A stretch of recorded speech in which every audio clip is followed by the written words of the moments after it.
waa idin salaamay saaxiibadeeda qaaliga ah meel walba aad joogtaan kuna soo dhawaada sheekooyinka iyo wararka maanta ugu xiisaha badan ee dabcan ciyaaraha ku saabsan. Chelsea ayaa weli ka rajo dhigin saxiixa xidiga qadka dhexe uga ciyaara kooxda Benfica iyo xulka qaranka wadankaasi Argentine Enzo Fernandez oo 22 sano jir ah iyadoo markaasi ku dooneyso suuqa January inay ku soo qaadato kadib markii horey markaa looga diiday dalabyo markaasi bilowgii bishan ay ku doonayso in ciyaaryahankan ay ku keensato garoonkeeda Stamford Bridge ay ku ciyaarto kooxda Blueska.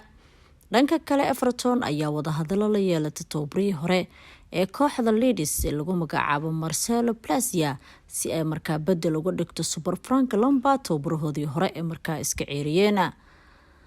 ciyaaryahanka qadka dhexe kooxda Barcelona iyo waliba Ivory Coast Frank Cassia oo 26 sano jir ah ayaa lala xiriiriyay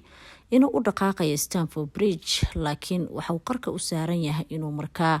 xilli ciyaareedkan ku dhameysto wadankaasi Spain sida warbixinada maanta ay qorayaan. dhanka kale toobrii hore markaa Aston Villa Stephen Gerrard oo 42 sano jir ah ayaa qarka u saaran inuu waayi doono shaqada Poland iyadoo toobrii hore Portugal Fernando Santos oo 68 sano jir ah